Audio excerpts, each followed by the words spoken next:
पिछले ब्लॉग में हमने शेयर किया था हरिद्वार से मसूरी तक के ट्रैवल डिटेल्स, और इस ब्लॉग में मैं शेयर करूंगी आपके साथ मसूरी के डे 1 का साइट सीइंग डिटेल्स।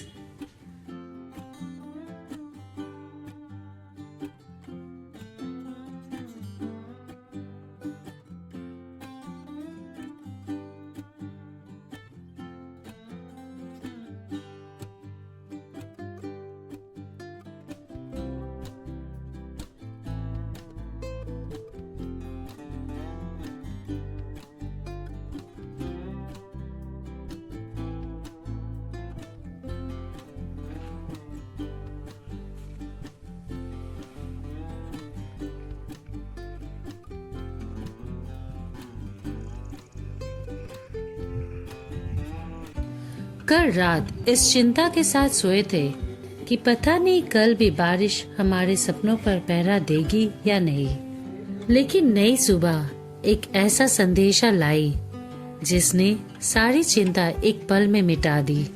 दरवाजे का पर्दा हटाया तो सामने नीला आसमान था, धूप की हल्की मुस्कान थी और थी दूर हिमालय की बर्फ से ढकी चोटियां।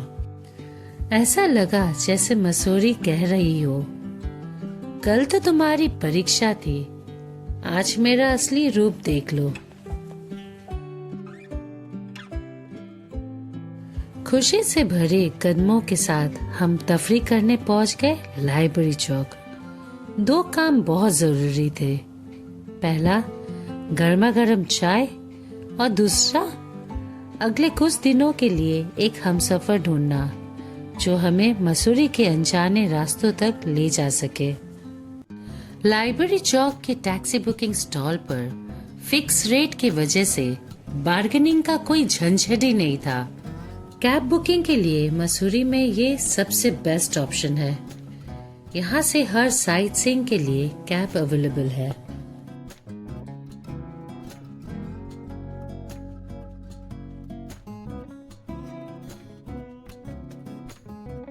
और शायद आज किस्मत भी हम पर मेहरबान थी। यही मुलाकात हुई राजेश भैया से। कुछ लोग सफर का हिस्सा बनते हैं और कुछ लोग सफर को यादगार बना देते हैं। राजेश भैया दूसरी कैटेगरी में आते हैं। उनकी मुस्कान, उनकी बातें और पहाड़ों के बारे में उनका प्यार देखकर लगता था जैसे वो मसूरी नहीं अपना घर दिखा रहे हो। अगले 3 दिन तक उन्होंने हमें यहाँ के हर मोड़, हर कहानी और हर नजारे से मिलवाया। आप कभी मसूरी आओ तो इनसे कांटेक्ट करना बिल्कुल ना भूलें। सुबह ब्रेकफास्ट में जनता होटल के जंबो साइज आलू पराठे और गर्मा गर्म चाय ने मसूरी की ठंड से लड़ने के लिए हम में भरपूर एनर्जी भर दी थी। ब्रेकफास्ट के बाद गाड़ी धनौल्टी की ओर मुड़ गई।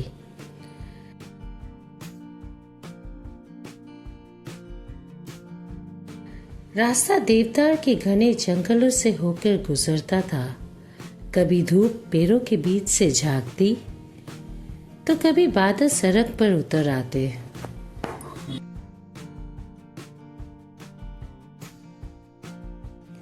रास्ते इतने खूबसूरत थे कि मंजिल तक पहुंचने की कोई जल्दी नहीं थी।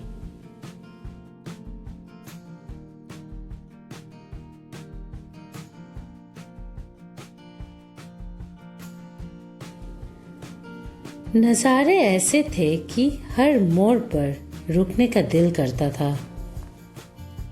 कभी दूर पहाड़ों पर बिखरी धूप नजर आती तो कभी बादलों का कोई टुकड़ा सड़क के साथ साथ चलने लगता।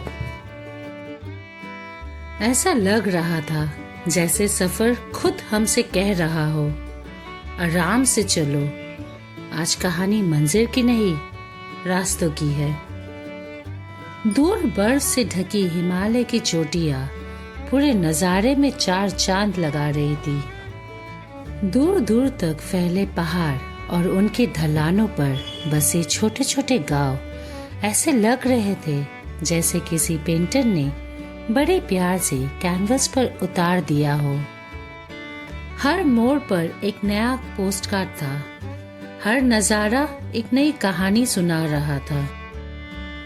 हम जितना ऊपर चढ़ते जा रहे थे, टेम्परेचर उतना ही नीचे आ रहा था।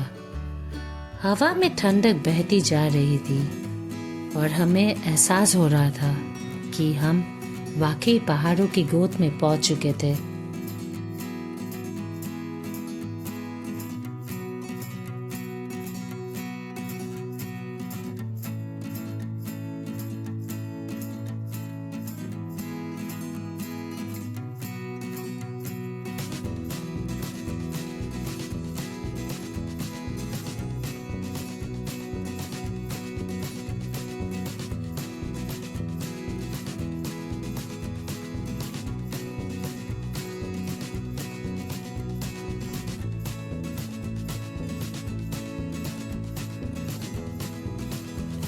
करीब 1 घंटे के सुहाने सफर के बाद हम पहुंचे धनौल्टी, जहां का मेन अट्रैक्शन है सुरकंडा देवी टेम्पल।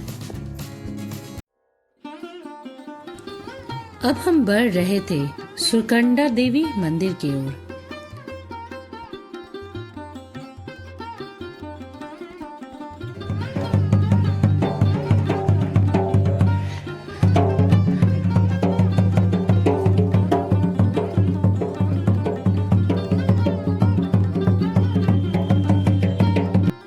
ऊपर तक पहुंचने के लिए पैदल मार्ग के साथ रोपवे राइड भी अवेलेबल है।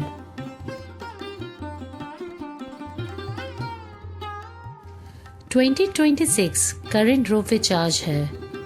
अप एंड डाउन ₹225 पर हेड।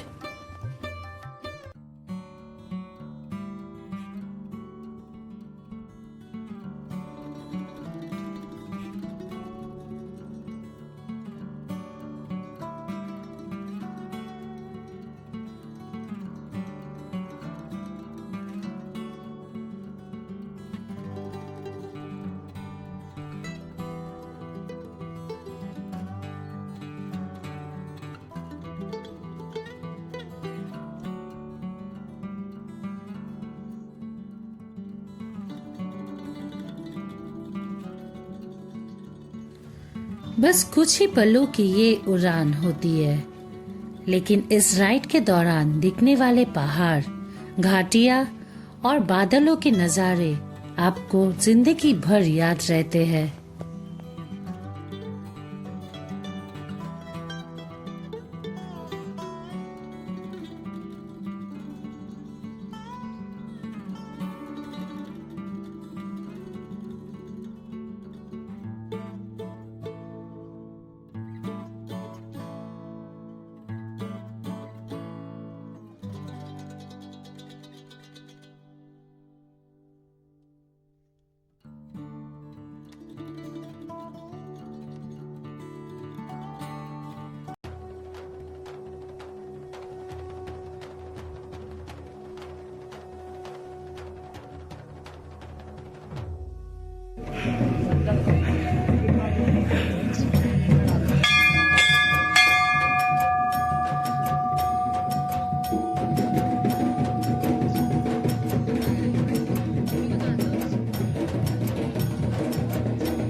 मंदिर पहुंचकर लगा जैसे आस्था और प्रकृति का संगम हो गया हो। घंटियों की गूंज, ठंडी हवा और दूर तक फैली पहाड़ियां, ये सिर्फ दर्शन नहीं, एक अद्भुत अनुभव था।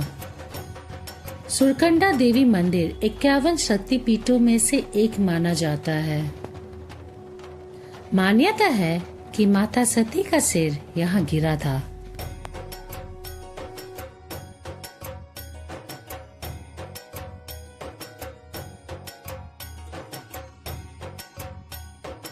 समुद्र तल से लगभग 9000 फीट की ऊंचाई पर स्थित ये मंदिर सिर्फ धार्मिक महत्व ही नहीं रखता, बल्कि हिमालय की अद्भुत दृश्य के लिए भी जाना जाता है।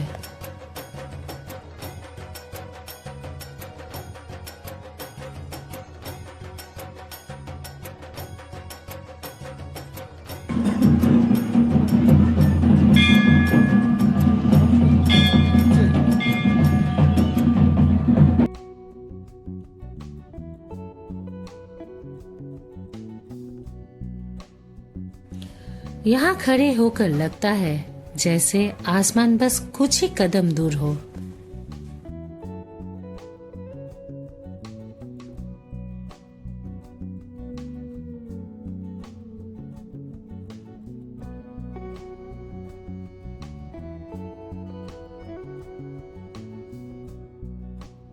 मंदिर से निकलकर हम पहुंचे इको पार्क धनौल्टी। यहाँ हवा और भी साफ थी, खामोशी और भी गहरी।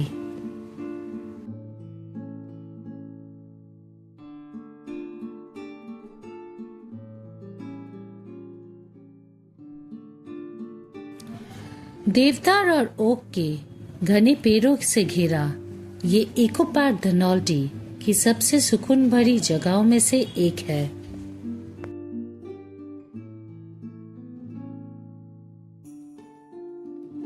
वॉकिंग ट्रेल्स, व्यू पॉइंट और प्रकृति के बीच कुछ शांत पल बिताने के लिए ये परफेक्ट जगह है।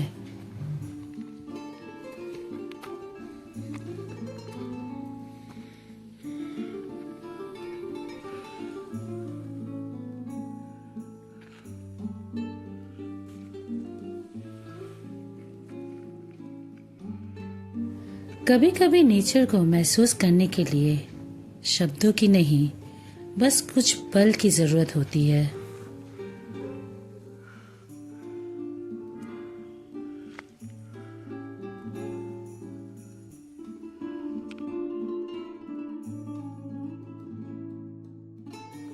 दूर हिमालयन माउंटेन रेंज यहाँ से बहुत खूबसूरत दिख रहे थे।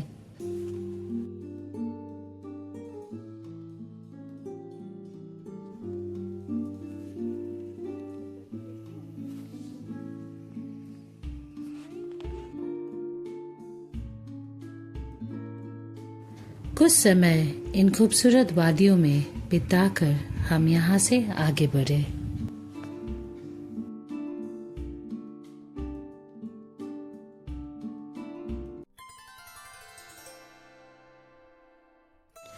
इको पार्क के गेट के ठीक सामने इस शॉप में पहाड़ों में पाए जाने वाले रोडोडेंड्रॉन फ्लावर से बना नेचुरल जूस मिलता है। ये टेस्टी और हेल्थ के लिए बहुत अच्छा है। यहाँ रुककर हमने ताजगी का एक और डोज ले लिया और घर के लिए भी 2 बॉटल जूस पैक कर लिए।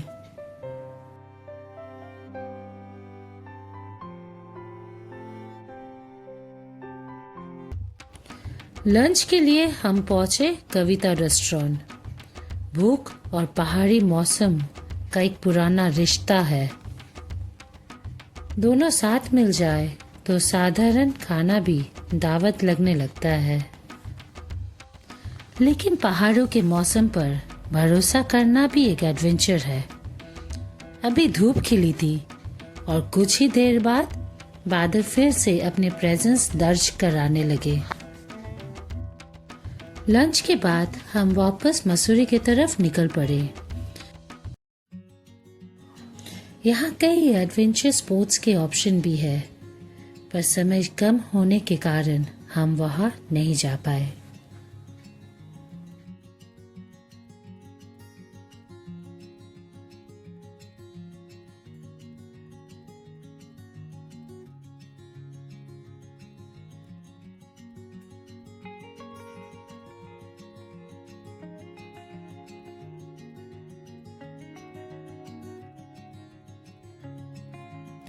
शाम तक हम वापस मसूरी लौट आए।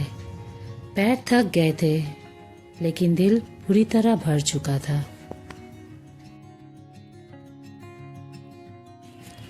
थोड़ी देर आराम के बाद फिर निकल पड़े मॉल रोड की रोशनियों के बीच।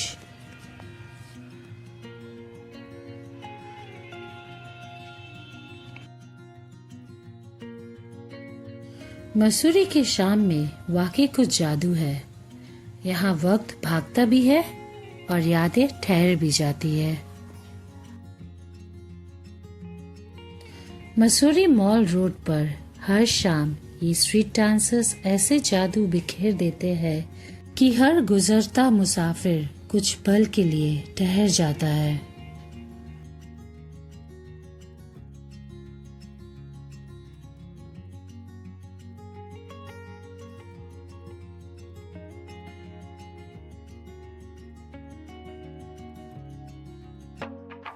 ठंड में कुल्हड़ रबड़ी वाले के यहाँ से गर्मा गर्म जलेबी रबड़ी का स्वाद कुछ अलग ही था।